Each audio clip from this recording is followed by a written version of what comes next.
Okay, we're going to go ahead and get started. Welcome to today's project scope session. If you've not taken a minute and put your name into chat and your contact information, please take a minute to do so. We are recording today's session. We share this on Canvas as well as on our webpage for you, anybody and yourself to go back and review and watch the videos. If you'll take a minute and rename your profile with your name, where you're from, your discipline, that just helps build that community of practice and helps us all see who's on the call and where we're all from. This also explains how to raise your hand, but you can also just put any information into the chat or unmute yourself and we will call on you.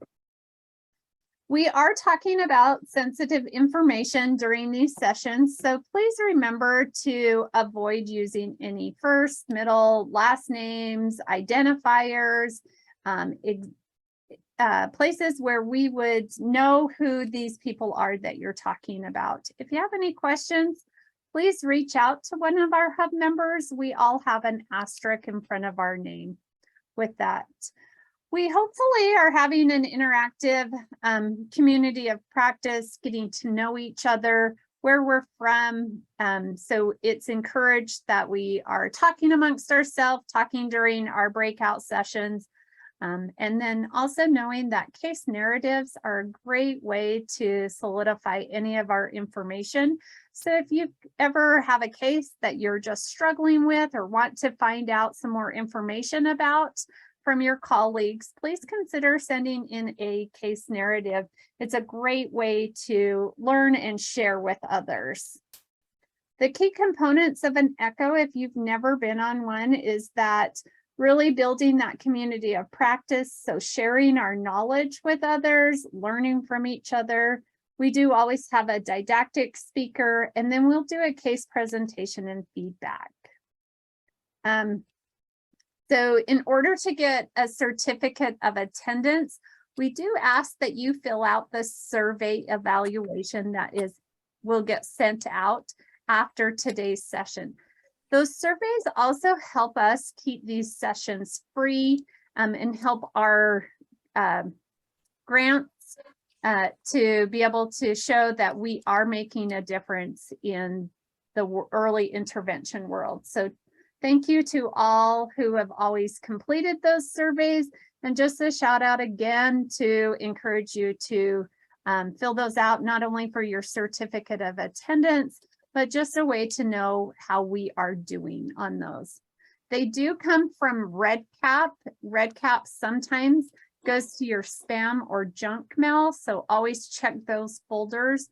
We send them out weekly until the next session. If you have any questions about Canvas or REDCap, you can email kurt.phillips@usu.edu or projectscope@usu.edu. So I'm really excited today to have Lanae share with us how to have difficult conversations. So I am going to stop sharing and turn the time over to her. Okay, I'm going to try to do my share screen. Did that work?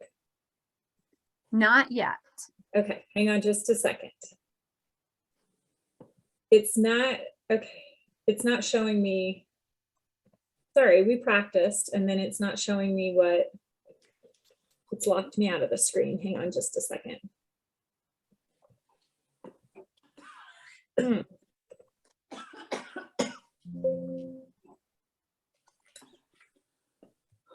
Is it still not letting you? No, it's not letting me. It got me into my slideshow, but that's all I can see. I can't see the things at the bottom that say share screen. Okay, so which is the big problem. That for a minute and just go to the PowerPoint. So if you just it's not letting me. Okay, sorry guys, hang on. I'm going to start over.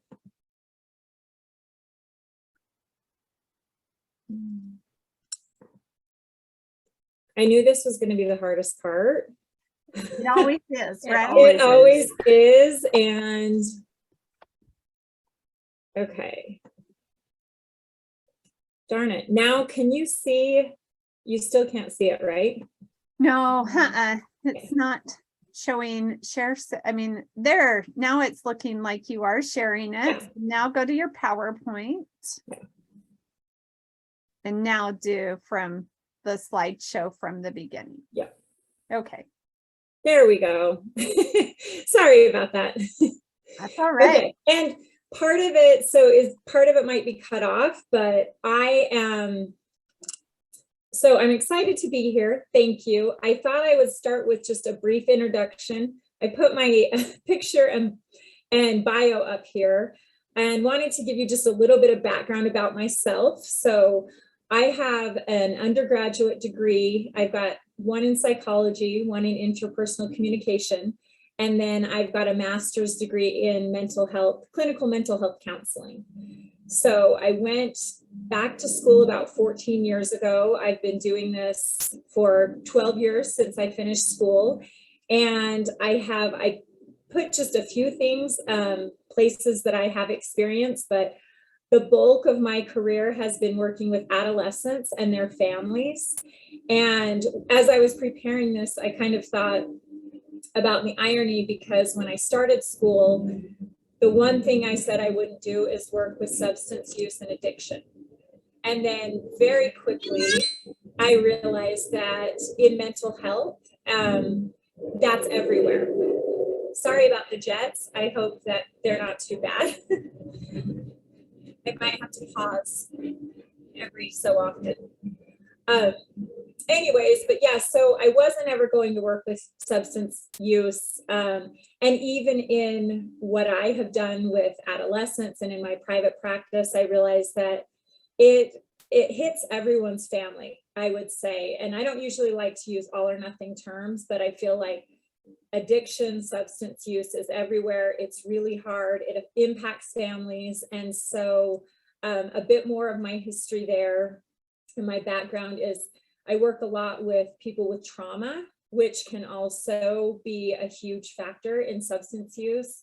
I've worked in a methadone clinic and just family mental health, so community service, community mental health facilities. So I've done all of those things as kind of some of my background. And we'll get into the presentation. So things that we're going to cover, I thought it would be easy just to start here. When we're talking about having difficult conversations, which is usually not everybody's favorite topic, but it's something that has to be done. And I would imagine that the people you work with, this might come up quite often. So we're going to talk about having difficult conversations. We're going to talk about empathy and why it's so important if you're trying to have a difficult conversation with somebody or bring up a difficult topic. We're going to touch a little bit on trauma and the brain and how that impacts substance use and kind of how that might relate. And then I also wanted to talk about connection. What does that have to do with addiction? And then kind of end with resources. And that might be more of an open discussion, is how do we find resources for people? How do you have a difficult conversation and not just leave them hanging and wondering what to do next? So how to determine when you need to have this difficult conversation. When is it necessary? I was thinking about this and thinking a few things to consider is, kind of really tapping into why you think you need to have the conversation. You might be the first person to have this conversation with somebody, or they may have had it 50 times and it could have been going on for 20 years. So really thinking about, why do I feel like I need to bring this up with them? And what is the ripple effect? Who is it impacting? Why is this so important? A few things to consider is, of course, timing. When you're going to have a difficult conversation, pick your timing. Look at their current situation. What are they dealing with? the thing I put up there first, because I think this is really tricky when you're having these tough conversations, is if you're going to approach the person who has addictive behaviors or substance use, are they sober at the time of the conversation? It's really hard to have a conversation with somebody if they're already using a substance, if they're high, or if something else is going on and you feel like they may or may not be all in the conversation. So that's something to consider, is assessing, are they sober? Are they ready for the conversation? As I was thinking about that and bringing it up, I also think that it is important to know that they don't necessarily, in order to have a tough conversation, I don't think sobriety I don't think it's mandatory, if you will. So I was working with a client who had an alcohol abuse problem that, she was struggling with alcohol abuse. And I knew that sometimes when we talked, she had been drinking. And so I consulted with a couple of my colleagues, therapists that I trust. And I said, what do you think? Is it ethical to have these conversations and to go through with meeting with somebody that I know is using at the time? And one of my friends said to me, if that's what they're coming to you for, or if that's what they need help with, then yeah, you have to meet them where they're at. If you had a client or you were working with somebody who had very high anxiety and they were having an anxiety attack, you wouldn't turn them away. You would simply just meet them where they are and try to figure out what's going on for them and continue the conversation. So I would say still have the conversation, but know that you may be having it again and with other people. The other thing to consider for them is, do they have a support system in place or a support person with them if you're going to have a tough conversation? Sometimes it might be necessary to say, hey, bring your partner with you to our next appointment, or, having another person there. That's an option, and that might be something good to bring up. And then last, to consider, are there children present? Are there, pick the timing according to, if it's going to be a difficult, upsetting conversation, maybe it's better to not have kids in the room and to find a place where you can go talk in private.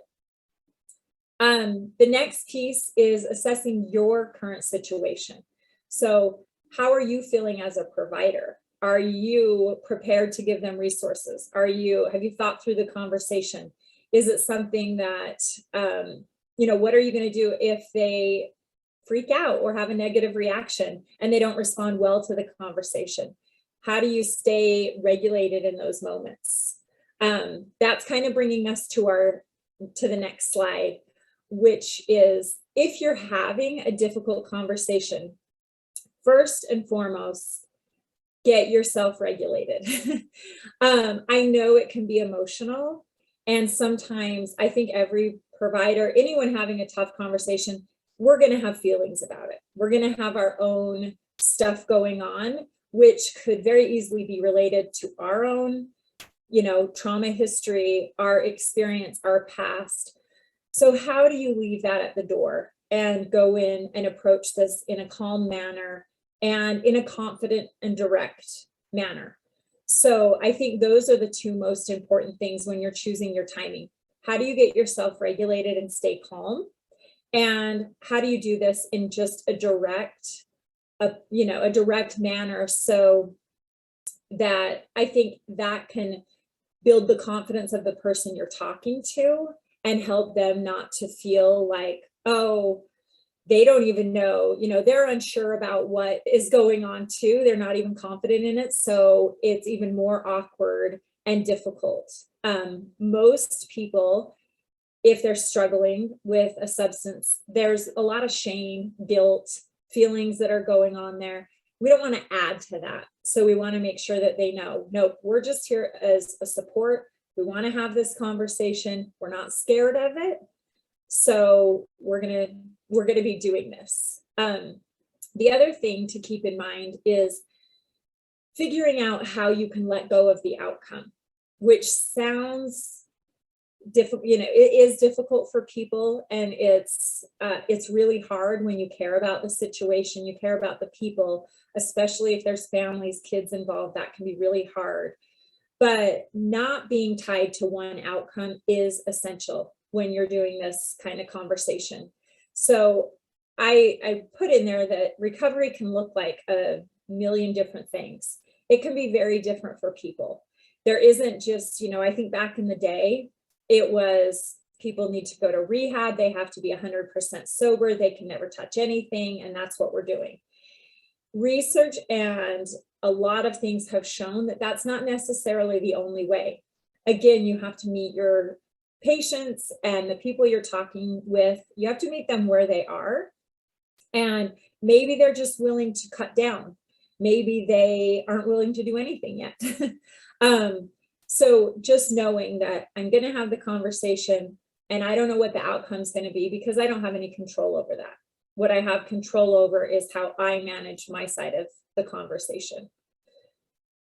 When you're having this conversation and you're going into it, assume that you don't know anything. Ask questions, figure out, you know, even if it's someone you've worked with, somebody that you know pretty well, I would say still get really curious. That is going to work in your benefit. So ask a lot of questions, get curious about the why. Why are you maybe using substances to numb out? More importantly, and this might be down the line in the conversation, but why would you want to stop? What, you know, some people might say, I don't want to stop, and I don't have a why. So I think that's critical, is figuring out, and this might be multiple conversations down the road, but what is their why? Why would it be important for them to cut back or do something different? How is it impacting their overall life? And when you're doing that, asking questions, getting curious, be sure to just get quiet and listen, and without judgment. I put that in there intentionally because I think that, you know, people are going to be looking even at your body language, at your facial expressions. If they say something, that goes back to keeping yourself regulated, right? Is whatever you have to do to come across as, okay, you might have a fleeting judgment in your mind, but coming across as, no, I'm here to help. I'm here to learn. I'm going to be in a non-judgmental space. And that's how we're approaching this. So really trying to do that. And then I wrote in here, use the sandwich method. You guys may have heard this before. It's in a lot of different things, but I really like it. And I think it came from like leadership books or something like that. But the sandwich method is very important when you're doing this. It simply states that start out with something positive, even if it's something small. So if you're having a tough conversation, your first sentence, or the way you might even start this, is, hey, thanks for showing up to your appointment today. I really appreciate you being here. That would be just a very simple acknowledgement of something that's going right for them. Or thanks for letting me come to this appointment or be in this, space with you and have this conversation. Then you can get into the hard stuff. Today I wanted to talk to you about, what's going on or how this is impacting your life and your family. And, then you have the difficult conversation. You'll have to kind of fill that out, see where that takes you, but then definitely trying to end again on a positive note. So you start with an acknowledgement and a positive, you bring in the difficult pieces of the conversation, and then you end with an acknowledgement and a positive if possible. Again, that might be really simple. It might be just, they might get mad at you and they might not receive the conversation well.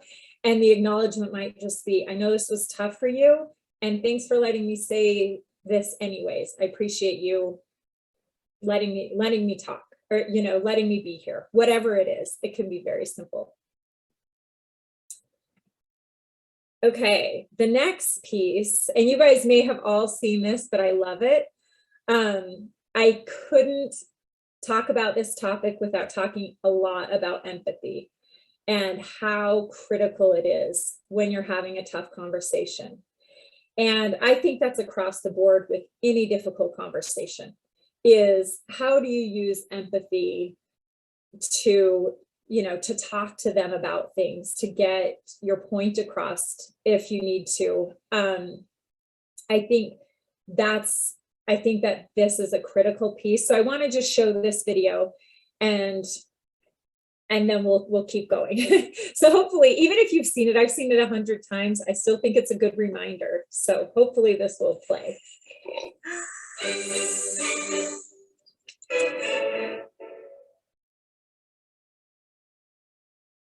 So what is empathy and why is it very different than sympathy? Empathy fuels connection. Sympathy drives disconnection. Empathy, it's very interesting. Teresa Wiseman is a nursing scholar who studied professions, very diverse professions where empathy is relevant, and came up with 4 qualities of empathy. Perspective taking, the ability to take the perspective of another person or recognize their perspective as their truth. Staying out of judgment, not easy when you enjoy it as much as most of us do. Recognizing emotion in other people and then communicating that. Empathy is feeling with people.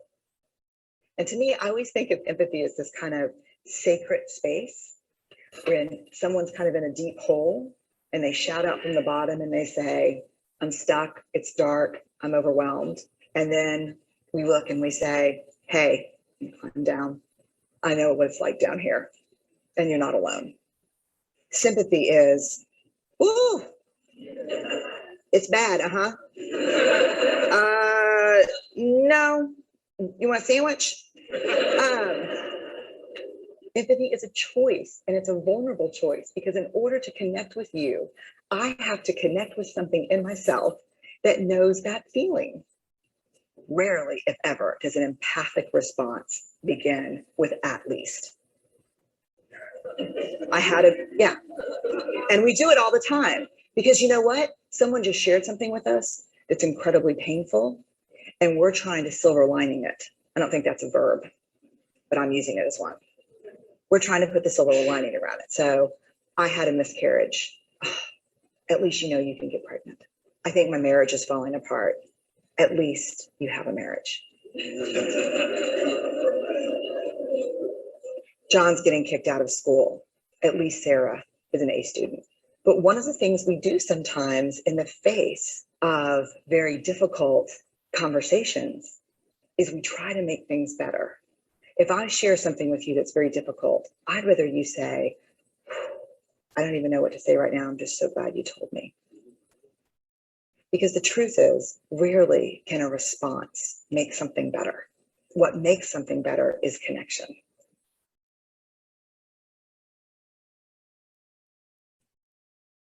Okay.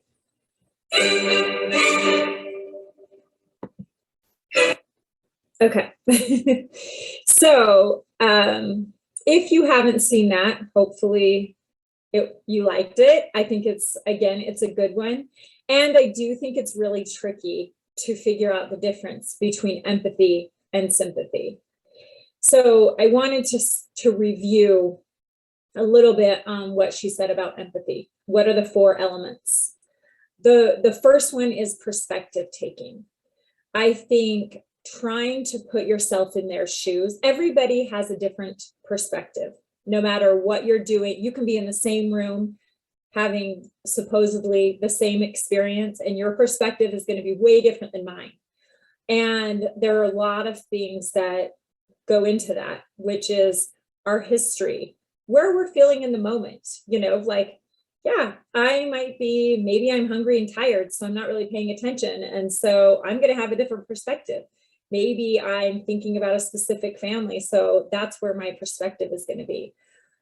Again, learning as much as you can about the person you're having the conversation with, their dynamics, what started things for them. I think one thing that has shifted over the years, and something I wanted to highlight, but I didn't put it in a slide, but I was thinking of it this morning, is that addiction and substance use, substance abuse, chemical dependency, however we want to say it, it does not impact just one specific type of person. There isn't a criteria that says, oh, this person's going to become an addict and this person is not. There's so many factors. I think, again, back in the day, they thought it's just hereditary. It's just you have an addictive personality or you don't. What is happening now in more recent research is that, yeah, there might be some of that. You might be predisposed, especially if you're a child who was exposed in utero or something. You know, if that is something that you're experiencing, then I do think, and research would say that yes, you're more likely to struggle with substances if you try them. I also think that understanding, again, how other things can happen. It could just be the perfect storm of how you got started in substance use. You know, it could be you know, and I'm sure you guys all know, but you know, you could hurt your leg, get prescribed an opioid, and next thing you know, you're physically addicted and you're dependent on it. So I think it's good to be aware that it doesn't just impact a certain person, lifestyle, personality. It can happen to anyone. So you're really going to want to understand what's going on and how things got started for somebody if you're having this conversation with them or their family member. Again, staying out of judgment, trying to realize and know, and I think that's helpful for me in my work and in what the work I've done with families and things is knowing, yeah, I know that I am at risk too. Like, I don't know what's gone on for them. You know, I've worked with clients who I currently know someone, and her husband of 30 years and her mom just passed away within four months of each other. So she's finding herself alone, drinking a lot, and that wasn't her life before. And so it's like, and she's older. So she had her whole life of being able to feel like she had drinking under control and things weren't, it wasn't a dependency thing. And then she had these life experiences, and now it's resulting in a lot of alcohol use. So again, trying to take your judgment out of it and know we have no idea what's really going on for somebody when we go into these conversations. We don't know the whole history or what's happening. When you're using empathy, you're trying to tap into whatever their emotion is at the time, getting to the root of what are you feeling? What are you experiencing? The thing that I think is most useful when you're using empathy to relate to somebody and to validate their experience is to know you don't have to have the same experience that they've had. So you don't have to know, I think I know a lot of people who work just in addiction and in recovery, and a lot of them are recovering addicts themselves, and they have something to relate to people. I don't think that has to be true. I think finding out the emotion that you hear them talking about.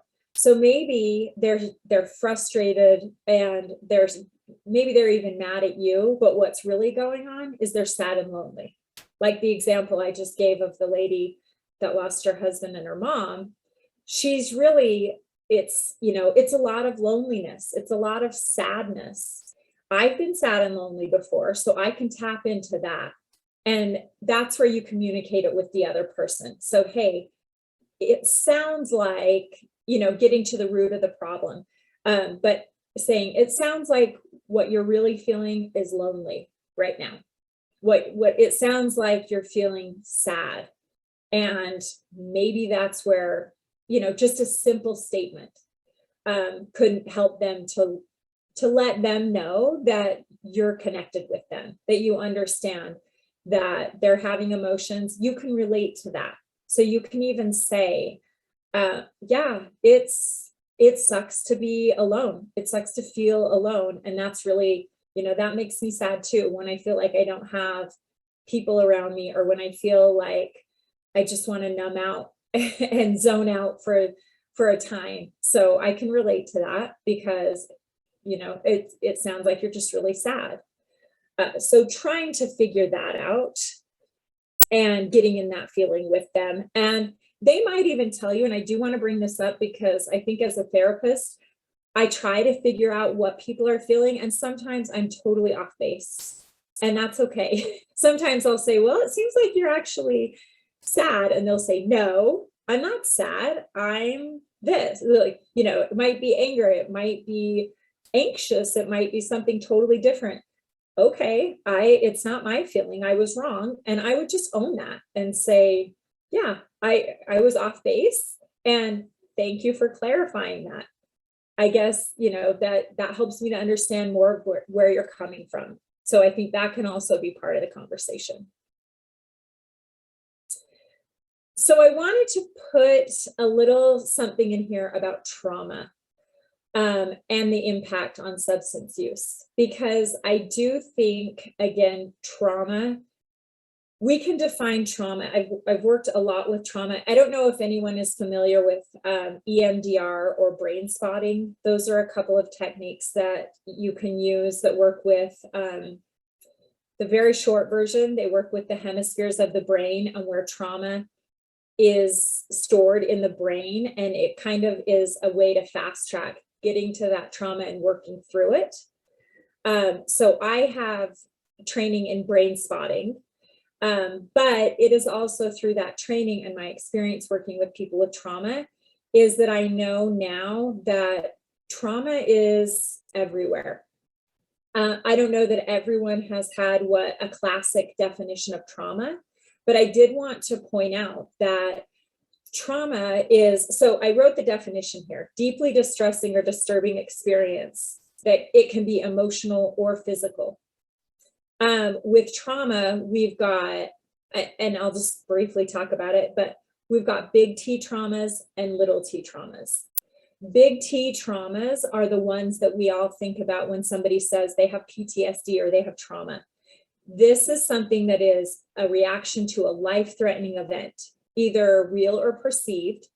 And so those are things, and I wrote just a few on here. It can be an assault, it can be war, it can be physical abuse. Those would be considered big T traumas. Those are things that we all know happened.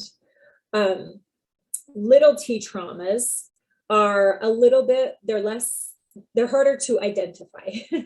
So there are little T traumas all over. And if somebody experiences something as traumatic, it's a little T trauma for them. That, and these days, again, because I work a lot with teenagers and their families, it could be bullying at school. It could be a move somewhere. It could be a breakup. A lot of these things would be considered little T traumas because they do have a negative impact on your life, but they're not necessarily something that everybody would say, oh, that's a trauma. That's why they're doing this. It's a little bit trickier to identify.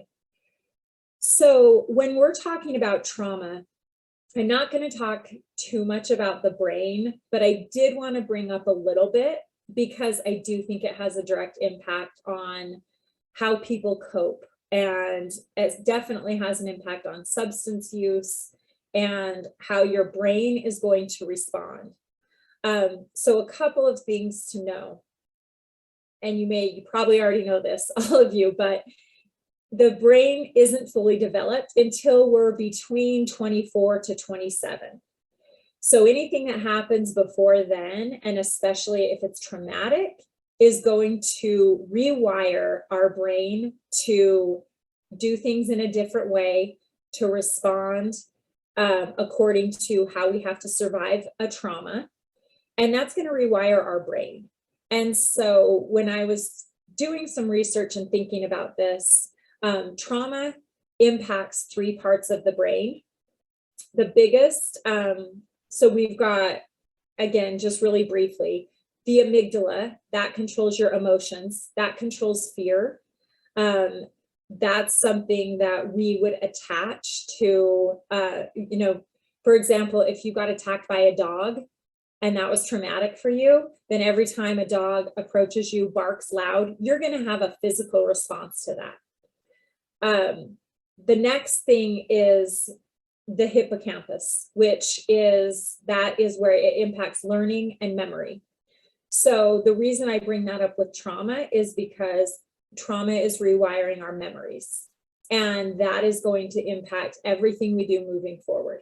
So it's important to know that that's something that it's not developed, you know, especially if something happens before the age of brain development at between 24 and 27, then it's definitely going to have an impact on how we store memories and what we do. And again, I think it's all physical too. So these are things that, you know, trauma is happening in the brain and we have physical responses to it. Last is the prefrontal cortex, which is the last thing to develop right up front. Unfortunately, that is the part of the brain that controls impulses. It helps with executive functioning and decision making. So that is a huge part of brain development. For people who use substances, that part of the brain is going to be slowed down. And so when we are already struggling with impulse control, then we're not going to think through what's going to happen if I start using this drug. How is that going to impact? Most people are going to say, oh, it's just a one-time thing. It's not going to have a huge impact. But it really is on the brain. What we're trying to do is feel good. And I think that's true for everybody. Nobody wants to feel bad. So especially when we're talking about substance use, usually it starts with somebody wanting to feel better, to feel good, or to numb out bad feelings. Once you start doing this and the brain is in that mode, then it's going to impact the next time that you have an impulse to do something, and it's going to lessen that control over the impulse. I hope I'm saying that correctly, because but every time this happens, our impulse control, our response time, it's going to look different. So you guys have probably heard of the term fight, flight, or freeze. So when we're in a traumatic experience, we usually have one of those impulses. We're going to fight back, we're going to flight, which is run away or avoid, or we're going to just freeze and do nothing. The other one is that has been talked about lately is fawn. And fawning is sort of like freezing, but it's just kind of doing nothing or going along so that you can make it through whatever is going on for you. And so when that happens in the brain, that's happening really quickly. And so when we're using a substance, just know that those things are on autopilot and people are having their responses very quickly. And so they're in fight, flight, or freeze. And whatever their pattern is, they're going to have to figure out how to slow that down and what is that pattern for them. And that's different for everyone. So that's just a little bit on that. One of the last things I want to talk about is connection and substance use. I put the name of the book at the bottom of this slide. It's a wonderful book if you haven't read it. There's a book called Beyond Addiction. I've got it in hard copy and on Audible so that I can refresh whenever I need to. But I really love their approach. And the message of this book, and the message that I think is really important for everyone here, is that the opposite of addiction is connection. The opposite of addiction is not just not using something. It is staying connected. There is a ton of research on why this is important. Most people cannot do this alone. They have to have a support system. And I think finding that, helping them find that, having resources for them is a really important part of difficult conversations. So finding out, what does your support system look like? Who are you connected to? And it might not be, you know, the difficult part is it might not be their partner that lives in the house with them. They might feel really disconnected from them. So how do you go out and find somebody you're connected with? How do you find a group? I did put some support groups up here that I'm, you know, just simple AA, NA, Al-Anon for families. But I don't know that it even has to be that formal. I think that finding something to replace a behavior is really important. So maybe, you know, exploring what are their hobbies, what are their interests, how do you find a group for that? I've actually helped clients get on meetup apps. If what you're into is hiking, find somebody to go hiking with, find somebody that you can connect with, because that's going to really help and increase your chances of, you know, sobriety and decreasing use in the long term. I think, again, it doesn't have to be a specific group. I threw in here, because I do think this is important, most people do not want to have an addiction. They don't want to, this isn't how they started. It's not something that they were probably mindful of. So again, with the judgment, just knowing that's something that's happening. And helping replace. How do we find connection? If you have a person, and I've had families and people do this, they'll, you know, maybe they don't live with anyone, but they call their son every night at 8 o'clock because that's when it started getting really hard and they started using because that was just a tough time. So helping figure out what can replace that habit, how do you get in a different routine, and what does that look like for this person? And again, if you haven't read the book, you should read the book. It's really good. Just a few quick things to think about too is just remembering, I think oftentimes when we're working with somebody who has addiction, especially again, if there's kids and family involved, we can think of 100 risks and 100 negatives, and we tend to forget about the rewards. And sometimes they are flip-flopped. Sometimes somebody doesn't care about the risks or they don't really understand them. I didn't list all of them because again, I think there's so many health consequences. Financial impact, you know, I've had people total up, like how much would you be spending on marijuana if you're using, and how much could you save, and what can you put that towards that's going to be a nice reward for you? So helping them, you know, think about these things.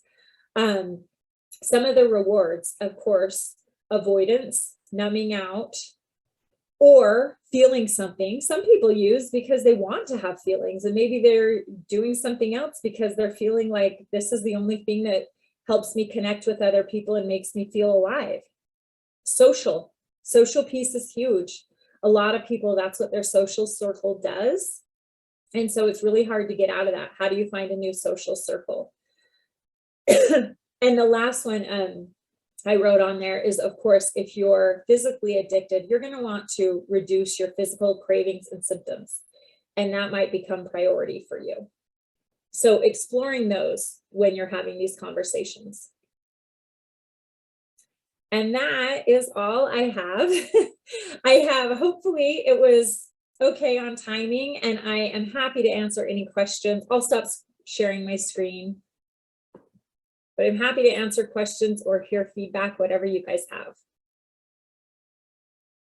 That was amazing. And even though you were talking about it in regards to substance abuse, the things that kept on coming up for me is just how helpful that is in all critical conversations that we have with families on different things. So there was one comment on there, I don't know if you saw that it just said that there is a higher risk of suicide, or the risk of suicides increased after a breakup or a move to a new school for kids. So that's crazy. Yeah, that's kids, that's a sensitive age. Teen adolescents for sure. Yeah. Anybody have any questions or comments that they want to ask or talk about?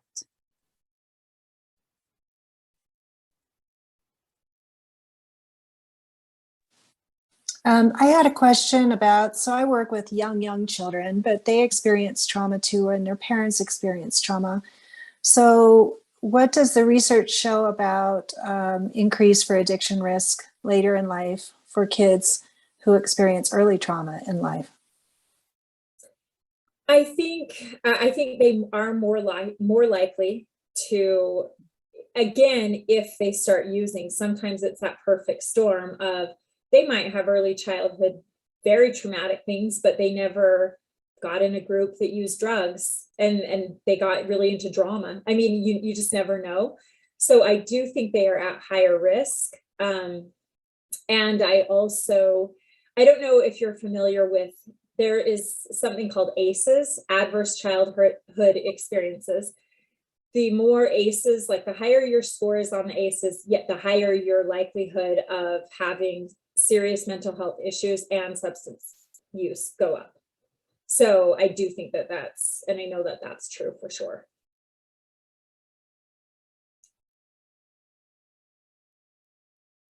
Again, that kind of makes me think of the connection piece too, is finding, if you're working with those young kids, figuring out from early on, how do you get them in a group? How do you help them to feel connected to something that's bigger than, that's more meaningful or that has meaning, to help with those traumatic experiences or things that they've gone through.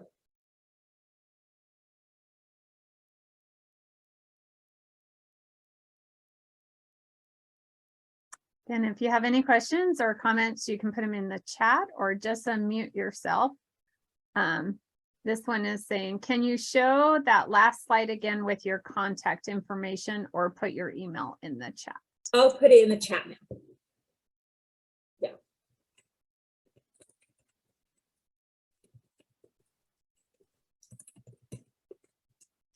The lovely awkward moments on Zoom waiting to see if anybody has.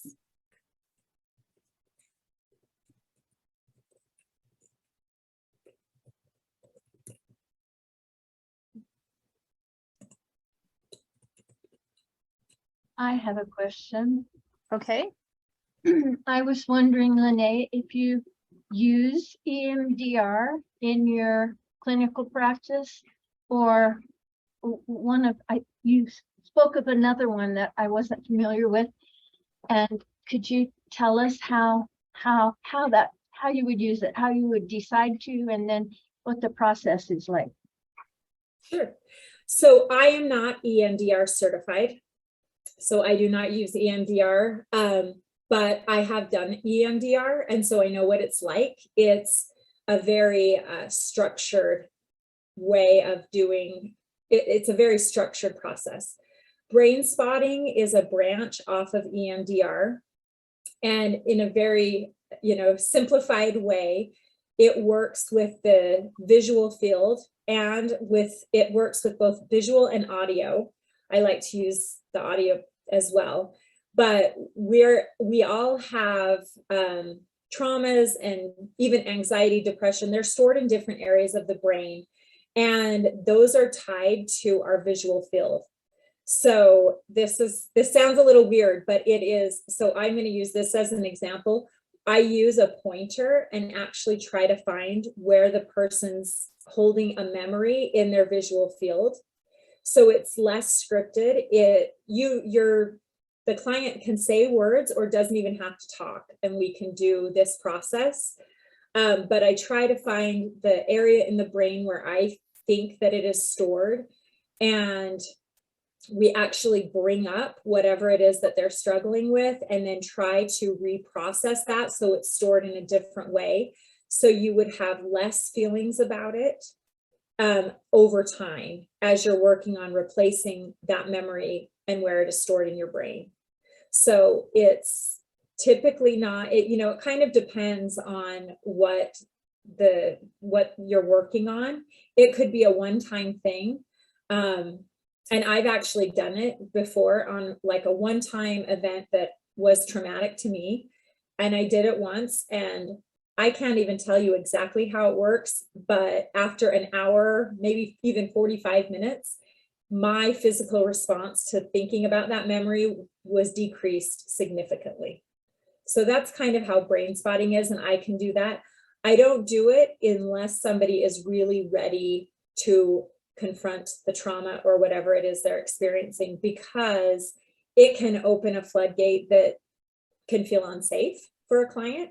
And so I want to make sure that they're feeling really supported and that we're doing, the timing is right for that. So that's what I do. And I know a lot of clinicians who do EMDR. So if you need a recommendation for that, I've got plenty of friends and colleagues that do that too. Do you have something to read on brain spotting, an article or something that I could learn more about it? This is going to sound silly, but it'll probably be simpler to look at some YouTube videos. The guy who invented it, or kind of created it, I guess he didn't, I don't know if he invented it. He's got a lot of YouTube videos, tutorials. I'll have to, let me look up his name because I'm blanking on it, of course, but I'll get that for you here in 1 second. But that's what I would do. And I've watched a ton of them and they're really helpful. It kind of helps you see what's going on. And there's even examples of other people doing a session so that you know what to expect. You could put it in the chat if you want. Yep, I will find that real quick. Thank you. And then the other question, and maybe other participants also know, is recommendations for therapists who practice the EMDR and brain spotting in Utah County specifically. I don't know a lot of people in Utah County, but what I would say is I think it's just most helpful to go on psychologytoday.com. You can type in the city, you can look at their specialty, and they will list if they do that. So I would just go to psychologytoday.com. And then I'm going to put the guy's name in the chat right now. It's David Grand, and you can look him up. He's all over online.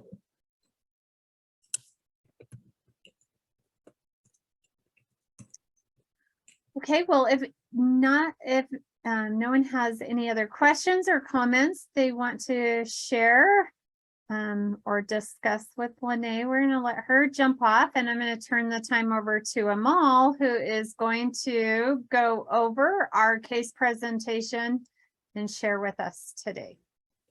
Thank you. Thank you. It was fantastic. Thanks. Bye. Okay. Hello, everyone. Can you hear me? Yep, you are good. All right. I am grateful for the opportunity. I see lots of credentials in the chats and makes me a little nervous, but that means that we can loan each other perspective and learn from each other, and I'm excited about that. I was told about this as an opportunity and to bring kind of best practice from my practices in OT in early intervention and an experience with families that we work with. My name, Amal May, last name Jabber. It's different. I was originally born in Liberia in West Africa. So Lanae's talk about trauma rings true to me in a lot of ways because I lived through a lot of trauma, and that kind of afforded me empathy to a certain degree for a lot of persons who are living through their own personal traumas, right? She talked about the big T's and the little T's and how those kind of things come together to kind of create a roadmap that we tend to follow in our lives. I found occupational therapy as an adult after I had my first child, and I had some postpartum depression issues, and I had a wrist injury from IVs that caused me to have severe pain when I was breastfeeding and changing my baby's diaper. And it kind of prevented me from feeling like I was a mom to my child, right? I felt like a failure in that regard. And I went to an OT clinic. They worked on my hands, but I saw how they worked with the people. And I thought, wow, that's a great occupation. So I became one. And it's been a great couple of years. If you can move to the next slide, please. I currently work again, birth to 3, OT, MHMR, Tarrant County. We have a lot of counties we cover, not just Tarrant. And a lot of the counties, and I'm sure a lot of you can attest to this, are almost thermostats for the populations or the different types of groups in the counties. So you might have one county that has more of a certain type of population and one that might have less. I've worked a lot with our immigrant populations, as well as our foster care populations here in Texas. A lot of the babies we get in ECI have been removed from their biological parents because of, testing positive for drug exposure right after birth, or something suspected and then the case happened. So a lot of my experience has not necessarily been with the biological family, but I've had a little bit of that happen as well. Again, the goal of EI, early intervention, is provide families with necessary support to parent their children, access healthcare and social services, and as well as help to foster that parent-child outcome. When I think about that, I think about just ensuring that that parent is well-rounded and has a sense of increased parenting efficacy, knowing that they have what it takes to do what they need to do to help their children succeed. You can please, next slide. All right, so a lot of what I do as an OT, I provide interventions for kids, but I also provide for meaningful engagement, right? Because parenting is an occupation. So how can we make it, how can we make there be a best fit possible so that everybody involved in that process feels like they're contributing to it, and have good outcomes that, prepare your child for preschool or grade school or whatever else life might bring. A lot of what I do also in the process of reflection with families is to help parents identify what their stresses are. Sometimes it's we can't put food on the table. Sometimes it's we have this big diagnosis hanging over our head. Sometimes it's I had this goal for this baby before I gave birth, and now I have this baby now, and they're never going to be able to do the things that I thought they would do. And helping them kind of reframe that experience to guide them to, but this is what your baby can do. Let's help him or her do that. And meaningful engagement for parents, from that perspective, as a parent myself, it looks like me providing for my kids, making sure that, tomorrow's school starts, making sure our glasses prescriptions are up to date so that we can read and study, making sure that we have food in our bellies, making sure that we have a roof over our heads. And a lot of our families, some of our families tend to not be able to kind of meet all of those things. If you think about Maslow's hierarchy of needs, that basic is not met. And so then we're expecting our babies to be able to learn the ABCs when, they don't have a full belly. You can switch our slide, please. Next one. So because HIPAA and not trying to be too specific, I kept it very general. Basic goals in ECI are, tummy time and crawling and feeding yourself and calming and being able to sleep 4 to 5, hour stretches, those kinds of things. Barriers to that are the things that would prevent that. And we can kind of assume or guess, if anybody was put in the chat, what kinds of barriers might exist to help to prevent a parent from helping meet a child's, developmental, social, or otherwise clinical medical needs, things like finances, things like lack of access to healthcare. I don't know what it's like in Utah, but a lot of our babies here in Texas, if you're not poor enough to get, state-funded healthcare, you're just kind of in a gray spot, because then you have the liberty of your payer and they might approve or not approve of services. If we can go to the next slide, please. All right, so one thing I use a lot in practice as an OT, I learned about this model in OT school and I thought, this is great. The Kawa River model, I like it because it's culturally sensitive. Again, as a foreigner myself, I trying to find ways to connect to groups who may not necessarily be like me. And one thing I tend to bond with people about is their culture, their lived experience, right? And their traditions. As OTs, we look at routines, habits, and overall traditions. And a fun thing I like to do is to have families draw, their representation of their lives. The Kawa River model says that your life is the river, your life flow and your energy coming from the apex, the mountaintops, coming down and dumping out into the sea. Different aspects of it mean different things. So your river bottom, your sides of the river are the physical and social factors like the neighborhood you live in, your house, your car, your relatives, your family, community. Then you have rocks in the river. Those are your obstacles, your problems, disability, your fears. And then you have your driftwood, right? Which would be personal attributes, skills, your experiences that you have, your beliefs, if they have positive or negative impacts on you. And then the space that your river is in, right? Is your space big or is it little? Do you feel confined or not? And when people have drawn this for me, if you can just kind of imagine that, sometimes you have huge boulders and then sometimes they're tiny little pebbles, you know, sometimes you have a lot of driftwood and, you know, sometimes those driftwood can help to catch, you know, the big problems, you know, but at the end of the day, your life is still going to flow. And at the end of life, right, what meaning do you ascribe to your lived experience? And parenting is a very big part of that. The reasons why people have children kind of range from, I mean, the literature says fatalistic or altruistic. I feel like there should be more reasons why. Fatalistic is, hey, we're here and we're gonna have kids. It's our, you know, end game. And altruistic means I want to give meaning to somebody else's life. I want to add to society. I would like to think as a parent, I decided to do it because I wanted to give meaning and add to society. But culturally, traditionally, there are some things that said that you have to have kids and kind of procreate and move your family along, you know? So I want you guys to think about when you interact with families, especially families who have trauma and who have addiction or children of the opioid crisis, what their life experience looked like before children came and what their lived experience is now. Tressa shared that in Utah, babies are not automatically taken away from families when, you know, substance abuse is suspected, right?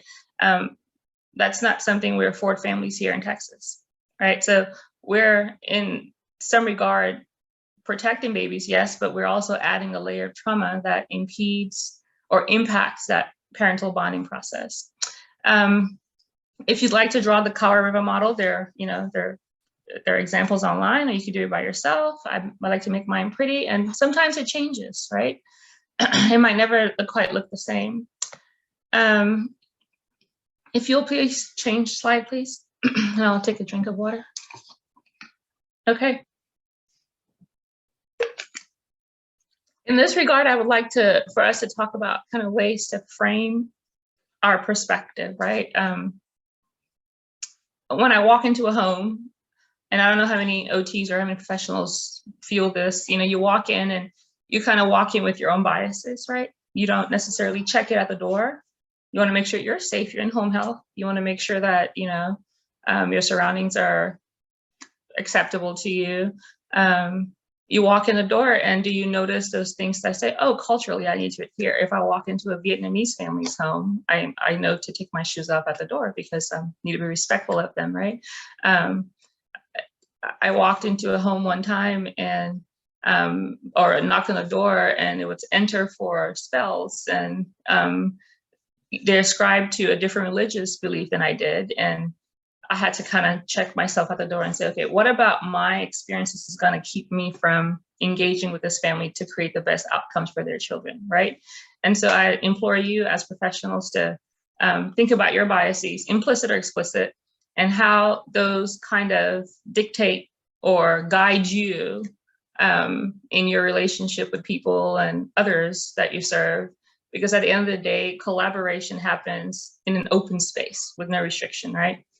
So you're establishing trust with people based on their cues. You're coming from a strength-based perspective. I had one mom who, and on the next slide I have it listed too, but she tested positive for marijuana, but baby tested not negative. CPS got involved somehow, but she was allowed to stay with baby in her parents' house, but daddy was not, or baby's father was not allowed to be with them until he worked some programs and met some other outcomes that he needed to meet. And for her, hearing her talk, I couldn't come from a place of castigation or, you know, in your face. CP is already involved. She already feels like a failure. How can I help her realize that she's doing the best thing for her baby, right? And it was just in bringing myself down to her level and understanding, hey, or coming up to her level and understanding, you know, as a mom, you want to offer the best thing to your kiddos.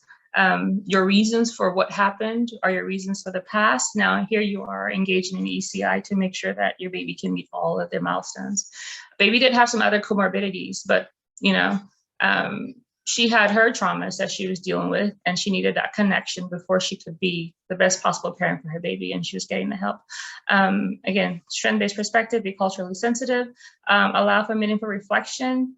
I tend to stop a lot, pause a lot, and say, you know, what did you think about that? Or if somebody starts crying, I pause and let them have a moment and then ask, what are those tears about? Sometimes the tears, you know, I've heard are blessings for your soul. They help water your heart, you know, and sometimes tears are just grief and it needs to, you know, be let out. Reflection is a very powerful way to, you know, get or help you understand if people are understanding what you're conveying. I would like to stop now and do that, but everybody seems so quiet and chill. And then support the parent to explore what they deem as intrinsically motivating. So if, you know, services in ECI tend to be about what the mommy and daddy want. Now, with education from us as professionals and other OTs, PTs, and specialists who deal with families can attest to that, that if it's not necessarily what the family want to work on, it's not going to work. So I had a Korean family, and I was doing a reassessment, you know, and their provider had left, but they had a generic goal of the child will wave hi to mom when she comes home from work. And I'm asking about that goal, and mom's like, we don't wave in our tradition. That's not something we do, right? And just a little bit of conversation could have uncovered that and said, oh, okay, so we can maybe do something that's more culturally relevant to you. But if we keep it culturally relevant and intrinsic with the family, I feel like the outcomes tend to be more successful. Your role is to support the family to facilitate outcomes for their child, not to create them, not to lead them, but guide. Listening observation is key. And then also permission. So before I do anything with that baby, I ask a parent, can I show you, or will you let me try, or would you like to watch me? And sometimes I've been told no, because they don't trust me yet, you know? Sometimes I've been told, show me first, and then you can show my baby. And if you think about parents who are coming from a hard place, where we don't trust the system, like women who've been in the CPS foster care system or been trafficked, you know, and then you're coming in and saying, here, trust me. And you don't have that built up yet. Their most prized possession, and it shouldn't be, is their child, because that's the one person that will accept them regardless of where they're coming from or what they've done in life or what they haven't done or been subjected to. And that's one thing that all mothers want to prioritize and protect. So asking permission kind of gives them, or gives that parent, a sense of control. And, you know, sometimes even your seating, we tend to be floor dwellers in ECI, but sitting on a lower level than a parent, allowing them to have that posture increase over you, gives them that semblance of, okay, I'm in control in this environment, versus cowering and being in a lower state. Can you change this slide, please?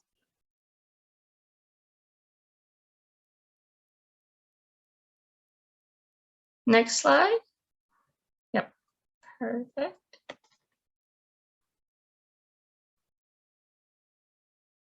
It's blank.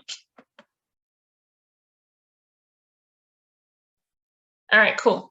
All right, so again, to keep it very general, our case studies I have are examples of what babies I've had encounters with who may have had exposure in utero. So looking at the research, the analysis done out there, right now in Dallas County, every pregnant woman who goes to the ER is tested for meth, just to make sure, because right now it's known as the drug of choice, right, among pregnant women. And there's this fallacy out there that people believe that if I take meth, it's safer than crack, because I don't want a crack baby. But a meth baby may not necessarily be better either. So meth use in pregnancy has been linked to birth defects, growth retardation, premature birth, low birth rate, and brain lesions. Brain lesions is in gray matter of the brain, or the white matter of the brain in the somatosensory cortex, the bumpy part on top of the brain. Abnormalities in that area and how they relay messages back to the body to kind of control or pause control of our bodily functions, right? Postnatally, we see that babies who are born to mommies who use meth have difficulty sucking and swallowing. So a lot of our meth babies have just oral motor involvement, right? A lot of drooling, excessive drooling, and usually they tend to kind of end up in speech a lot, you know? And this is early intervention, right? So 0 to about 3 to 5 years.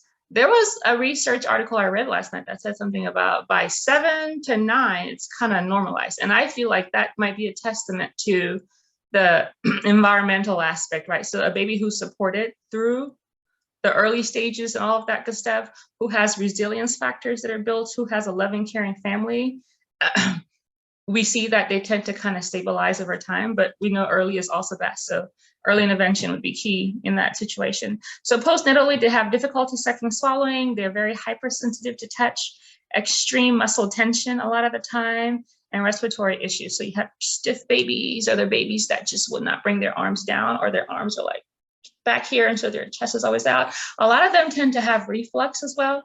So they have that typical reflex resting position where your face is turned to the right to kind of like put a cap on that stuff coming back up.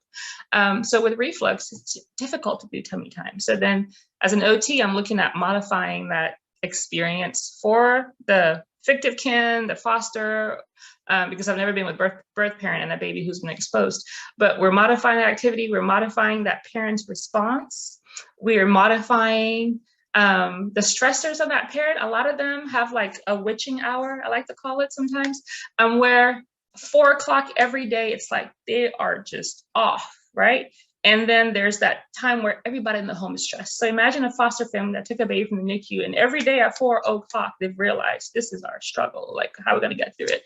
One family called and they were like, we need respite. We need the baby ended up not being in their home after that because there were other things going on.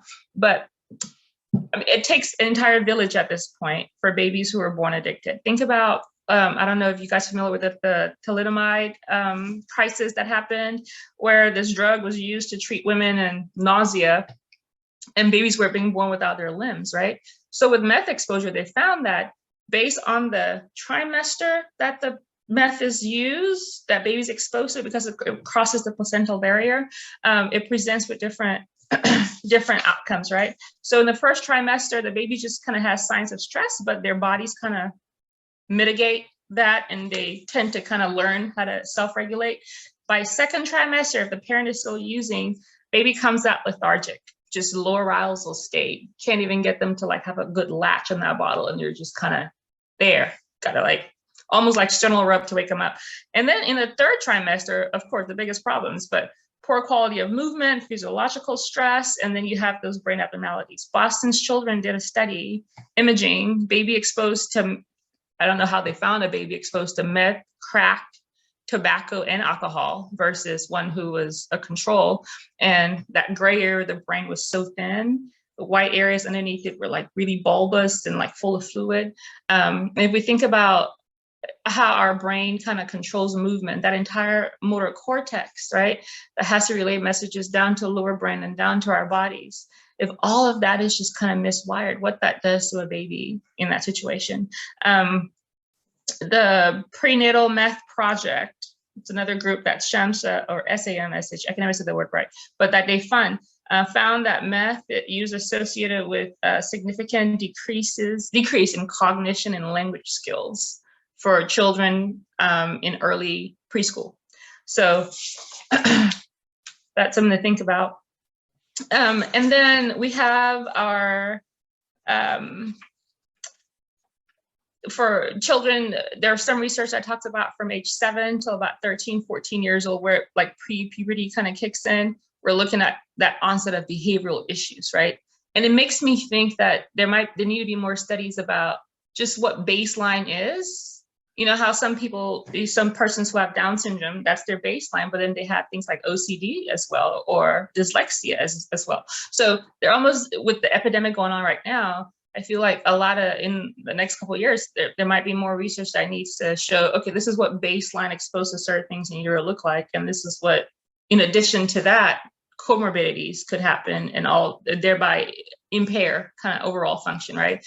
Be it in school, socially, you know, I know of one family that has a baby with Down syndrome, and he's on the spectrum as well, you know? So therein lies that, you know, aspect of comorbidity and how to kind of dive deep to provide intervention or services as you might need to for said children.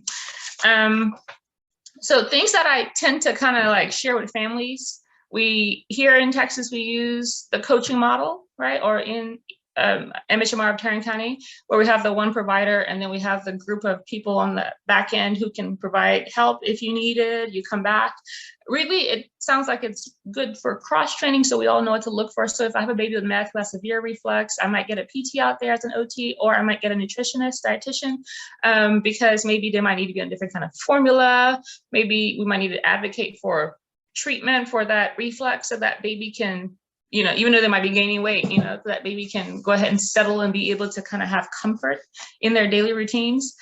So the coaching model allows for that to happen.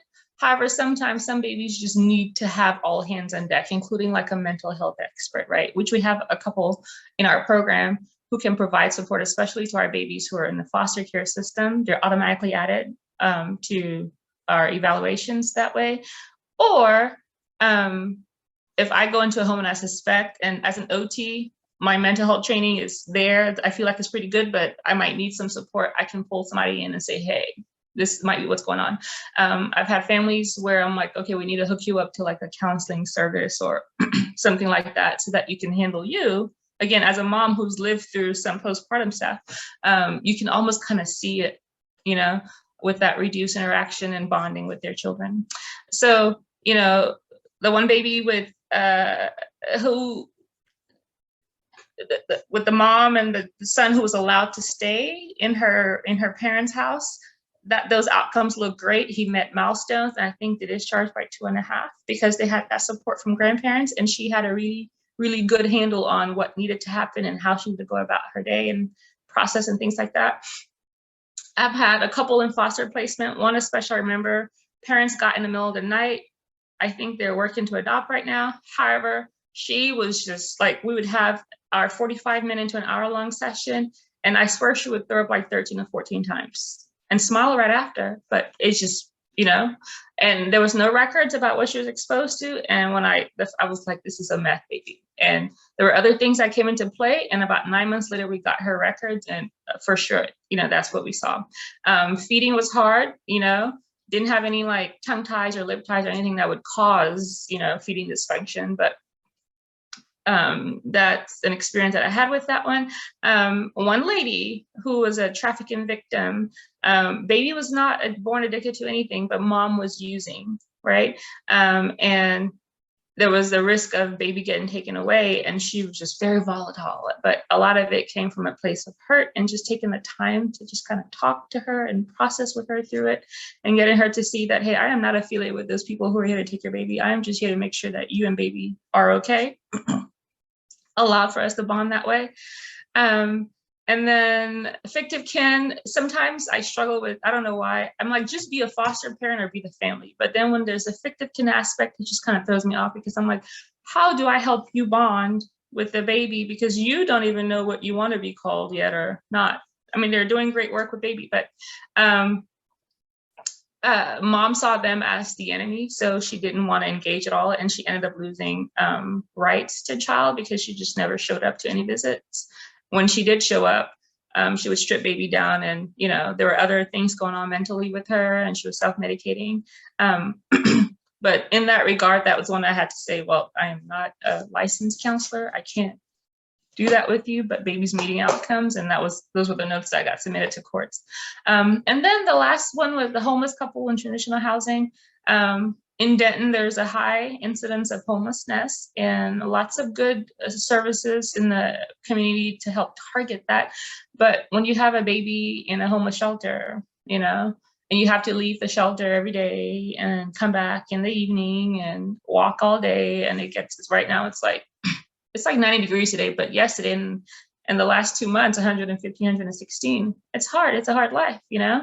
But I was grateful that she let us evaluate her baby and provided services. And we're able to get her into, with our case management aspect, into transitional housing. And I think they moved with family about 6 to 9 months after that. But all of these babies had to be, you know, treated as you are capable of achieving XYZ goal, and I see you being able to do so, and let's get you doing what you need to do. As an occupational therapist, my job is to help people do what's important for them, you know? And so with babies, feeding, eating, sleeping, playing, learning, and then with families, helping you parent your kid. So I know very general talk, very general terms, but one thing I also leave with families is a circle of security. There's that parenting model that they use in Connecticut in the EI program there. And it's an 8-week program. You can sign up for it virtually, in person. And it just kind of takes you through ways to, with attachment in mind, to raise your secure child. You view your child's behavior as a way to view, understand, and respond to their behavior as an expression of their need. So everything is needs-based. Your child acts out because they need you. So that program helps you understand it. And it kind of gives parent like an overview. A lot of us were raised in very stern, authoritarian, like really hard, you know, I say it my way or the highway. And nowadays we're finding that more the mix between the two types of parenting style is best. You know, parenting your child to the child and be specific to the child is important. So circle of trust and like TBRI are two models that I use sometimes to kind of help parents connect in ways that they may not otherwise know to do. All right, that's all I have. Any questions from anyone? Any feedback for me?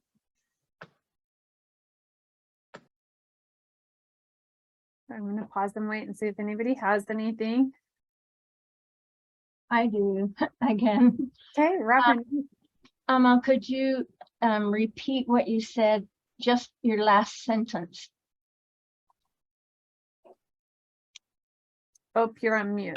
About TBRI or the circle of security? Oh, TBRI. you use both?